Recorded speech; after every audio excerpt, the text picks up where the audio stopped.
It's not uncommon to hear from health professionals that, in order to avoid illness, we need to drink at least 2 liters of water a day, cut down on sugar, and avoid ultra-processed foods, right?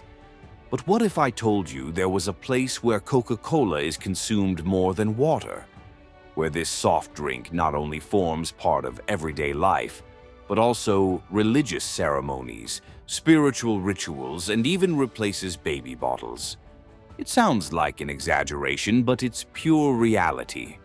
Such a place exists, and it's called Chiapas, a state in the south of Mexico, which boasts a title that is worrying to say the least.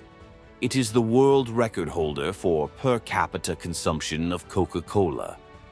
And when thirst is quenched with sugar and carbon dioxide, the consequences can be devastating.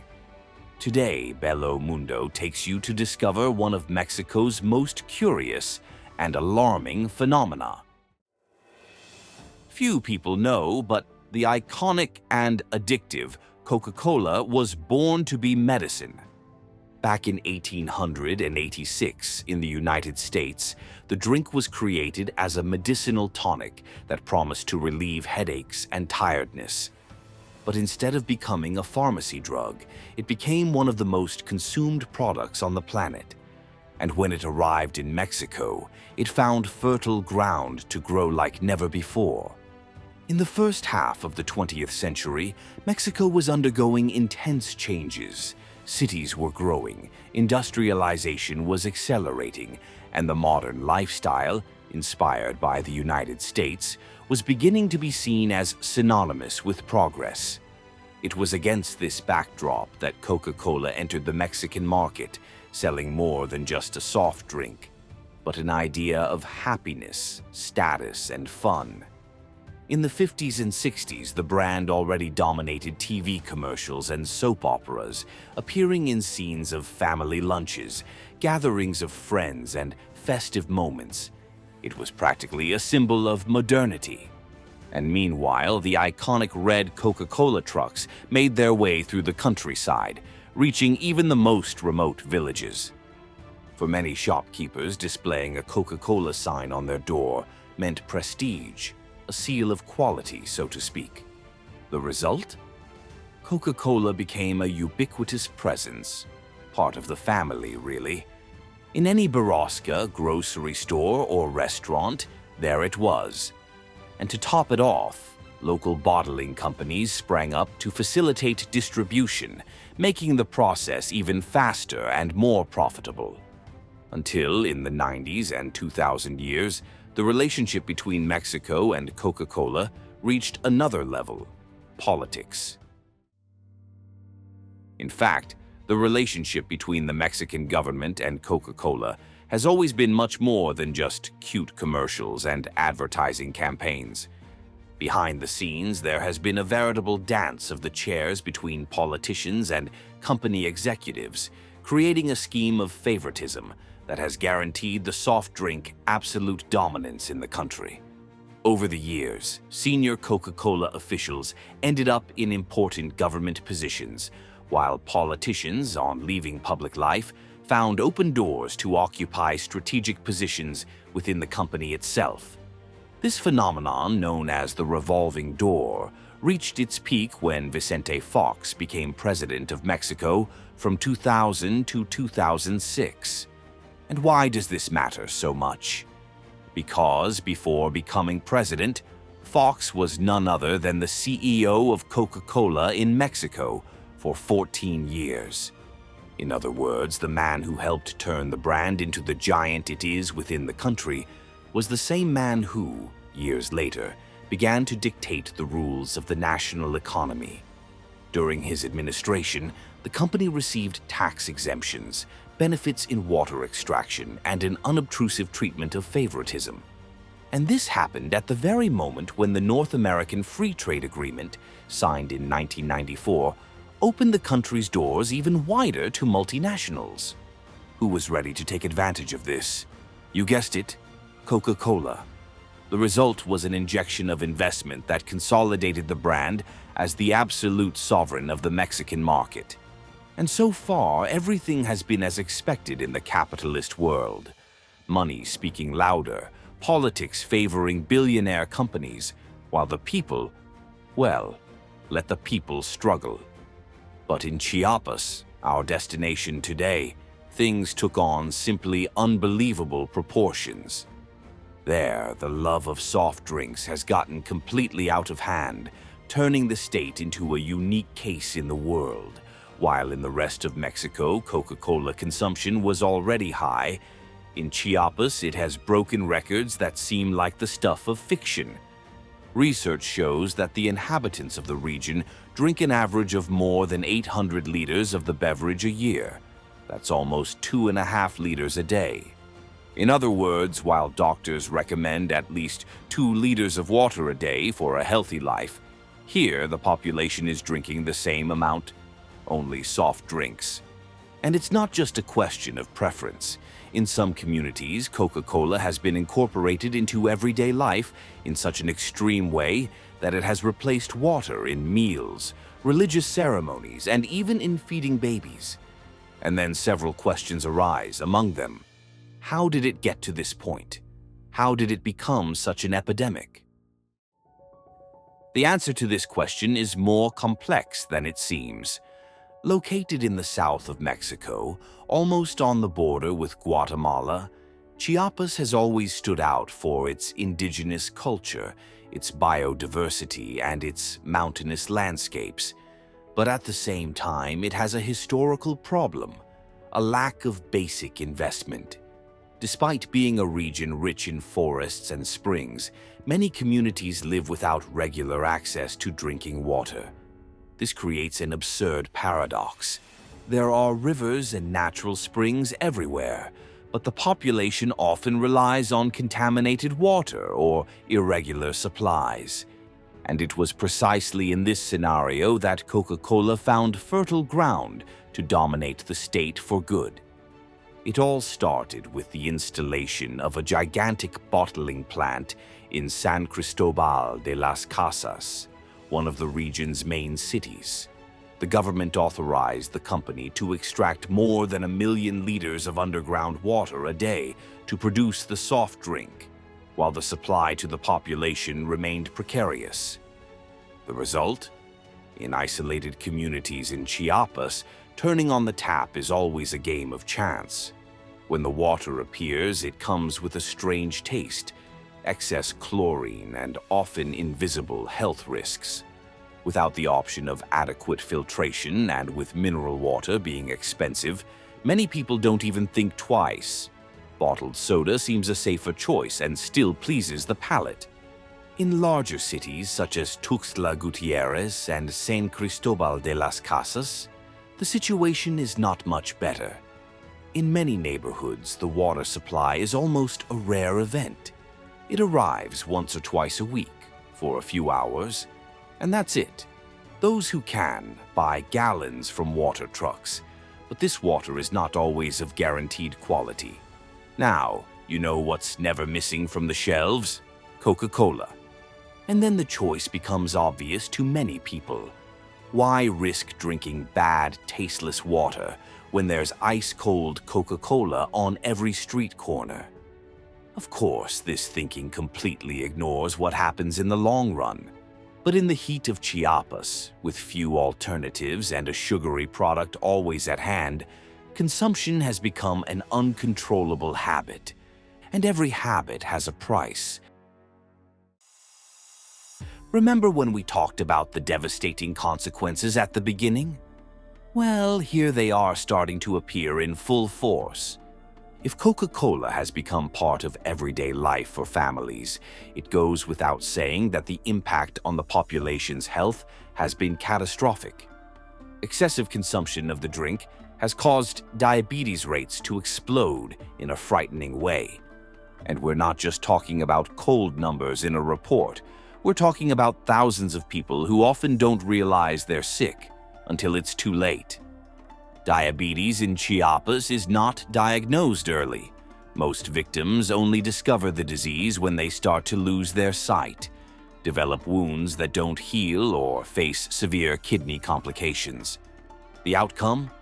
a silent epidemic that today is the second leading cause of death in Chiapas, second only to heart disease. It is estimated that around 3,000 people die every year from complications linked to diabetes, a figure that is only growing. And the scariest thing? This could be avoided. The indigenous communities of Chiapas historically had a healthy diet based on corn, beans, and natural foods. But the arrival of ultra-processed products, especially Coca-Cola, changed this dietary pattern in just a few decades. The result was a generation genetically more vulnerable to glucose spikes, being bombarded daily with an addictive product full of sugar. And when people realize they need help, they face another problem: the collapse of the health system. In many parts of the state, there are no permanent doctors, supplies to measure glucose, or access to basic medicines. With no options, many sick people continue to consume soda, making the situation even worse. But it doesn't stop there.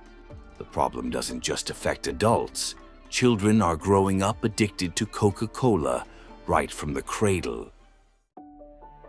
The scene of a baby just a few months old drinking Coca-Cola may seem shocking to many people. But in Chiapas, this is a reality that goes unnoticed because it is part of everyday life. There, it's common to see small children holding glasses with straws and drinking soda as if it were milk. The sweet taste is quickly addictive, and many parents believe that the drink helps to calm crying or even kill bacteria. Without realizing it, they begin to create a cycle that is hard to break. What's worse, many of these families don't even have a choice. The water available in the region is either scarce or comes with a strange taste, full of chlorine and impurities. Meanwhile, the soft drinks arrive chilled, bottled, and ready for consumption. The result? A habit that starts at an early age and shapes our entire relationship with food. A study carried out in 22 towns in the Altos de Chiapas region revealed a frightening fact. Around 10% of mothers serve Coca-Cola to their babies before they are 6 months old. According to the World Health Organization, children under the age of 2 should not consume any added sugar. For older children, the recommended daily limit is 25 grams, about 6 teaspoons. Now, do you know how much sugar is in a single 600 milliliter bottle of Coca-Cola? More than 60 grams. That's 3 times more than is recommended for a child. And that's talking about older children, because for babies, this figure should be 0. The result of this sugar bomb? Children who suffer from obesity and malnutrition at the same time. They eat a lot of empty calories, but without the essential nutrients. And that's not all. Oral health also pays the price. In 2016, a survey showed that 98% of children in Chiapas had tooth decay. If nothing changes, the future of this generation will be even more worrying. Today, diabetes is already common among adults in their 40s and 50s. But with this level of consumption, it won't be long before adolescents and young people are already facing this chronic disease before they even reach adulthood.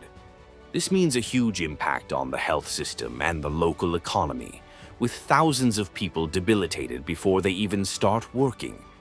But you think only health is being impacted? Of course not. Everyone knows that Mexico is a country full of rituals and beliefs, right? Now imagine Coca-Cola being used in these ceremonies.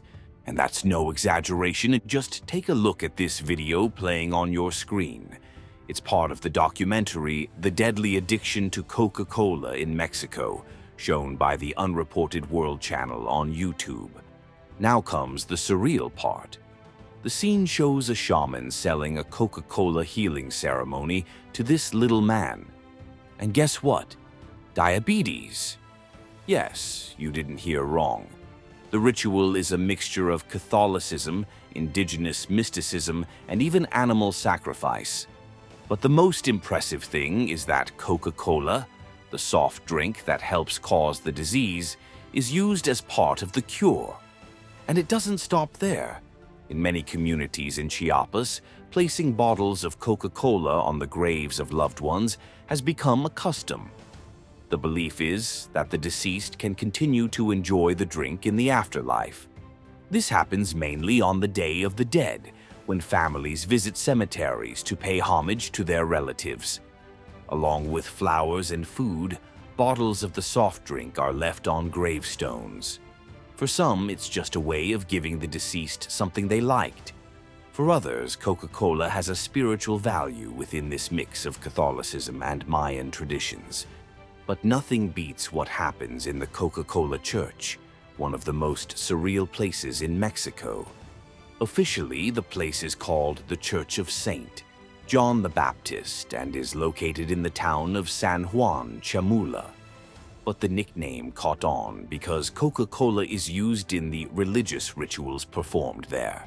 According to the beliefs of many of these communities, belching expels evil spirits. And what's better for that than a good sip of a fizzy soft drink? Until a few decades ago, fermented drinks made from corn and cocoa, such as pozole, were used in these rites. But little by little, Coca-Cola took over, and not just by chance. The brand has infiltrated everyday life and even local mysticism, sponsoring events, distributing products at ceremonies, and even running advertisements in indigenous languages. The result? The drink was incorporated into traditions to the point of becoming an essential element in spiritual practices. Today, anyone who visits the famous Coca-Cola Church will find bottles scattered around the temple among lit candles and prayers. Faithful and tourists watch in amazement as the drink is used in purification rituals. Now tell me, after hearing all this, the question that remains is no one doing anything to change this situation? Not everyone accepts this scenario with folded arms. Organized groups and local NGOs have been fighting to try to change this reality. Some initiatives seek to bring nutritional education to schools, showing children the risks of excess sugar. Documentaries are shown in communities warning about the impacts of abusive soft drink consumption. Other actions focus on more practical solutions, such as rainwater harvesting. Community projects have installed cisterns to collect and filter water directly from roofs, offering an alternative to those who suffer from a lack of supply. But, however well-intentioned these initiatives may be, the hole is much deeper. Activists are trying to take the debate about the abusive licenses that allow the bottling plant to exploit millions of liters of water a day, while communities' taps remain dry, to court. They argue that the priority should be the people, not the profits of a multinational. But we know it's not that simple. There's a saying, those who can command, those who can obey, and in this case it applies perfectly. Because, on the other side, the company not only has money, but also power. They claim to create jobs, boost the region's economy, and comply with all laws. But what about behind that?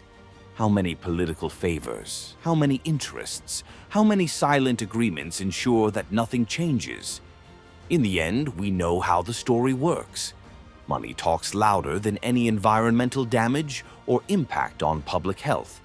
And in this game of forces, reversing this scenario is a huge challenge, because we're not just talking about a soft drink. We're talking about a billion-dollar machine, contracts, interests, and an entire state trapped in an addiction that seems impossible to break. And so we come to the end of this journey through the hidden side of Coca-Cola in Mexico.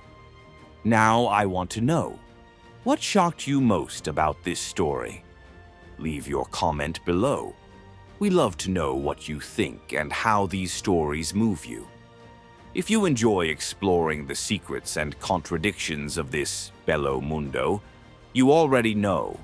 Leave a like, follow the channel, and activate the notifications so you don't miss the next videos.